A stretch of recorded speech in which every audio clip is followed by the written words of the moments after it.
1519년 11월의 어느 차가운 밤, 한양의 조선 조정을 뒤흔든 전례 없는 격변이 한치의 예고도 없이 시작되었습니다. 불과 나흘 전까지만 해도 왕의 두터운 신임을 한몸에 받던 조광조가 한순간에 역적으로 몰려 무장한 군사들에게 포박당하는 충격적인 사건이 벌어졌습니다. 그 모든 비극의 씨앗은 놀랍게도 궁궐 나뭇잎 한 장에 교묘하게 새겨진 단 4글자에서 비롯된 것이었습니다. 주초위왕, 풀이하면 주초위왕, 즉 조씨가 왕이 된다는 뜻을 담은 그 4글자는 한 시대의 개혁을 송두리째 무너뜨린 치명적인 무기가 되었습니다. 오늘 한국사 통사 시즌 3 9번째 이야기는 너무 빠른 개혁이 부른 비극, 기묘사화의 전모를 따라갑니다. 기묘사화를 이해하려면 먼저 그보다 13년 앞선 1506년 9월 2일 새벽으로 시간을 거슬러 올라가야 합니다. 그날 새벽 훈구 대신 박원종, 성희안, 유순정은 무장한 군사를 이끌고 궁궐로 진입하여 연산군을 폐위하는 중종반정을 일으켰습니다. 연산군은 모호사화와 갑자사화를 통해 수많은 선비를 죽이고 흥청망청한 폐악으로 사대부들의 극심한 공분을 사고 있었습니다.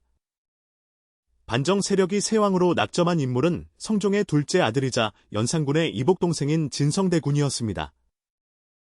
훗날 전해지는 이야기에 따르면 진성대군은 그날 밤 자신의 집에서 반정 소식을 전혀 모른 채 잠들어 있었다고 합니다. 반정군이 갑자기 들이닥치자 크게 당황한 진성대군이 뒷문으로 달아나려 했다는 일화도 역사 기록에 생생하게 남아 있습니다. 이 인물이 바로 훗날 조선 왕조의 제11대 임금 중종으로 역사에 이름을 남기게 됩니다. 중종은 반정으로 즉위했기에 처음부터 자신을 왕위에 올려준 훈구 공신들에 대한 거대한 정치적 부채를 짊어질 수밖에 없었습니다.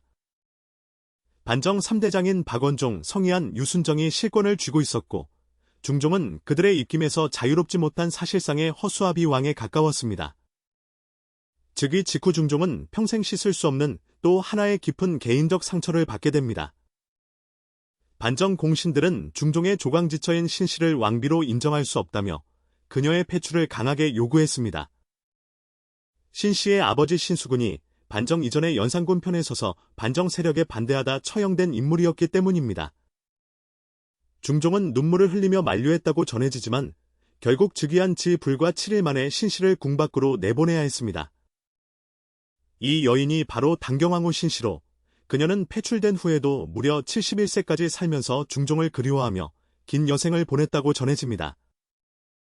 훗날 당경왕후가 진달래꽃으로 뒤덮인 인왕산 치마바위에 올라 궁궐 방향을 하염없이 바라보았다는 이야기는 조선시대 내내 사람들의 입에서 입으로 전해졌습니다. 왕권을 되찾아야 한다는 절박감 속에서 중종은 공신들의 전횡을 견제해줄 새로운 정치 세력을 찾기 시작했습니다. 반정 1세대 공신들이 연이어 세상을 떠나고 왕권이 어느 정도 안정된 1510년대에 들어서면서 중종의 눈은 성리학으로 무장한 신진 살림 세력을 향했습니다.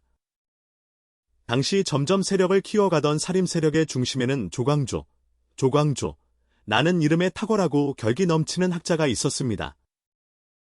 1482년에 태어난 조광조는 어릴 때부터 한원당 김갱필 문화에서 성리학 이념을 철저히 내면화하며 왕도 정치의 실현을 자신의 사명으로 삼은 인물이었습니다.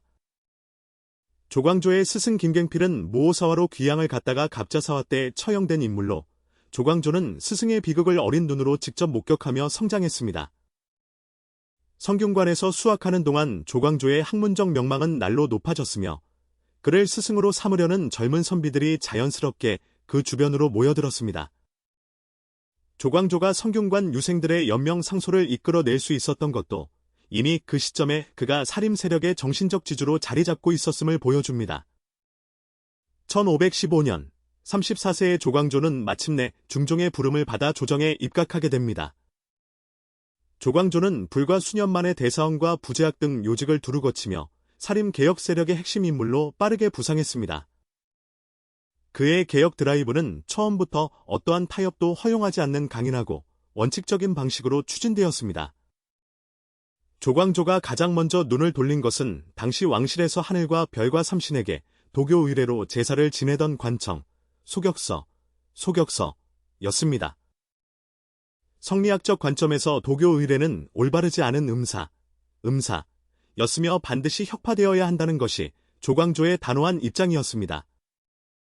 중종은 처음에 소격서 폐지에 난색을 표했는데 이는 왕실의 오랜 관습인데다 대왕 대비의 강한 반발도 있었기 때문이었습니다. 그러나 조광조와 사림 세력은 여러 날 동안 집요하게 대궐 앞에 나아가 상소를 올리며 물러서지 않았고 결국 1518년 소격서는 폐지되었습니다.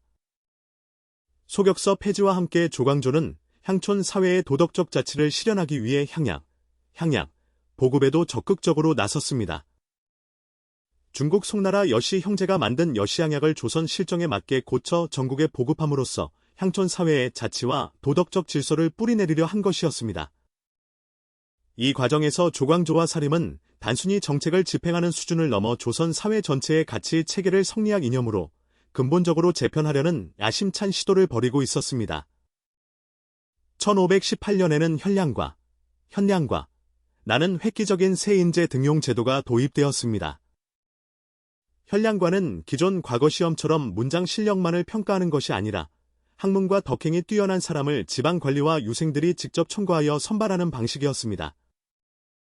이 시험에서 합격한 28명 가운데 상당수가 조광조의 동료이거나 제자들이었으며 훈구파 입장에서는 사림이 조정 전체를 장악해 가고 있다는 위기감이 날로 커져갔습니다.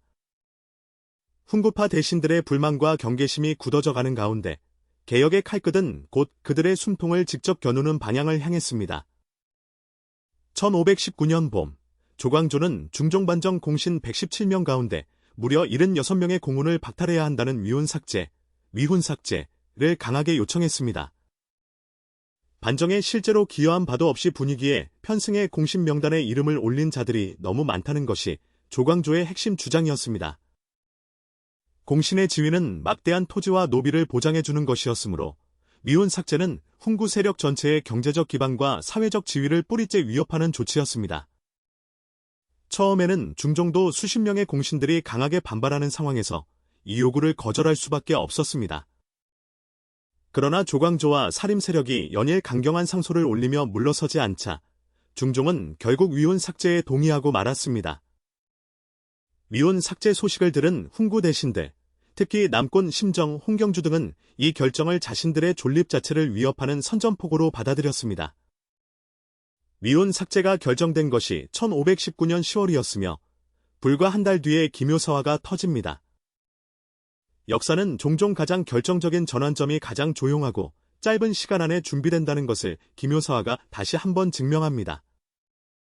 한 달이라는 짧은 시간 안에 훈구파는 조광조와 사림을 한꺼번에 뿌리 뽑기 위한 치밀하고 잔혹한 음모를 꾸미기 시작했습니다. 남공과 심정, 그리고 중종의 후궁 희빈 홍씨의 아버지 홍경주가 삼각동맹을 이루어 이 음모를 주도했습니다. 이들이 고안해낸 방법은 충격적으로 단순하면서도 잔인하게 효과적인 것이었습니다. 나뭇잎에 꿀을 발라 글자 모양으로 새기면 벌레가 그 달콤한 부분을 갉아먹어 마치 글자가 새겨진 것처럼 보이게 된다는 원리를 교묘하게 이용했습니다. 이렇게 조작된 궁궐 후원의 나뭇잎에 새겨진 것이 바로 주초위왕, 네 글자였습니다. 주와 초를 합치면 가 되니 조씨가 왕이 된다는 의미로 조광조가 왕위를 노리는 역모를 꾀하고 있다는 음모론을 심어 넣기 위한 정교한 조작이었습니다. 홍경주는 자신의 딸 희빈 홍씨를 통해 이 섬뜩한 이야기를 중종의 귀에 은밀하게 흘려넣었습니다. 중종의 마음속에는 이미 조광조에 대한 깊은 피로감과 억눌린 불만이 오랫동안 쌓여 있었습니다. 조광조와 사림은 연일 강경한 상소로 왕을 압박하고 심지어 왕의 사생활과 취미에까지 간섭하며 성리학 이념을 강요해왔기 때문이었습니다. 임금의 사냥과 풍류를 금지하라는 요구, 왕실 의례가 성리학 규범에 맞지 않는다는 끊임없는 지적이 이어지면서 중종의 인내심은 한계에 도달해 있었습니다. 주초위왕이 새겨진 나뭇잎은 바로 그 금이 간 마음의 틈을 정확하게 비집고 들어왔습니다. 1519년 11월 15일 밤, 중종은 마침내 조광조와 그 동료들을 즉각 체포하라는 전격적인 명령을 내렸습니다. 조광조, 김정, 김식, 기준, 김고 등 사림의 핵심 인물들이 하룻밤 사이에 모두 포박되어 의금부에 갇혔습니다. 국문 과정에서 처음에는 유배형이 내려지는 것으로 결정되었으나 훈구 대신들은 그 수준의 처벌로는 결코 만족하지 않았습니다. 조광조가 살아있는 한 언제라도 재개할 수 있다는 두려움이 훈구 세력을 더 가혹한 처벌을 향해 몰아갔습니다. 결국 조광조는 전라도 능주, 지금의 전라남도 화순으로 유배되었으며 그곳에서 사약을 받아야 한다는 명이 내려졌습니다. 유배지에서 사약을 기다리는 동안 조광조는 중종에게 억울함을 호소하는 간절한 상소를 올렸지만 어떤 답도 돌아오지 않았습니다. 전해지는 이야기에 따르면 사약을 받기 직전 조광조는 붓을 들어 자신의 마지막 심경을 담은 절명시를 남겼다고 합니다.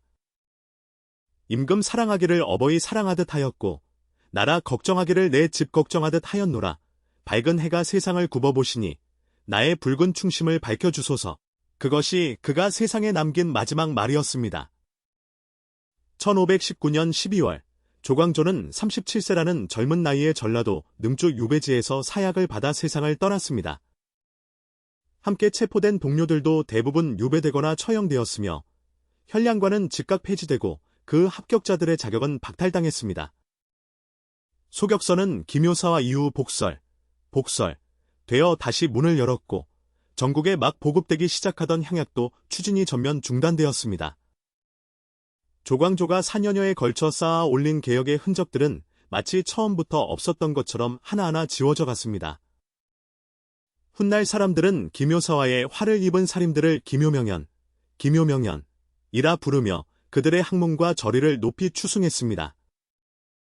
이열곡은 조광조에 대해 도학을 밝히고 군자를 보호하여 임금을 요순처럼 만들려 했으나 학문과 도가 아직 익지 않았을 때 이를 너무 급하게 서둘렀다고 평가했습니다. 역사가들은 조광조의 개혁이 실패한 근본 원인으로 타협을 모르는 급진적 속도와 너무 많은 세력을 동시에 적으로 만든 전략적 실수를 꼽습니다. 실제로 조광조는 훈구파만이 아니라 중종 자신까지도 점점 불편하게 만들었으며 김효사화가 터졌을 때 그를 적극적으로 변호한 인물은 조정 안에 거의 없었습니다. 이는 개혁의 이상이 아무리 높아도 그것을 실현할 정치적 연대와 현실적 기반 없이는 결코 오래 버텨낼 수 없다는 냉혹한 역사의 교훈을 말해줍니다. 김효사화는 단순한 정치 권력 다툼을 넘어 조선 성리학 이념 국가가 이상과 현실 사이의 간극을 어떻게 메워 나가야 하는지를 묻는 무거운 질문을 역사에 던졌습니다. 37세로 생을 마감한 한 개혁가의 짧은 이야기는 그 후 수백 년 동안 조선 사림의 가슴 속에서 꺼지지 않는 정신적 불씨로 살아남았습니다. 다음 편에서는 김효사화로 위축된 사림이 다시 한번 피바람에 쓰러지는 을사사화, 그리고 조선 조정을 뒤흔든 대윤과 소윤의 외척 권력 다툼을 따라가 보겠습니다.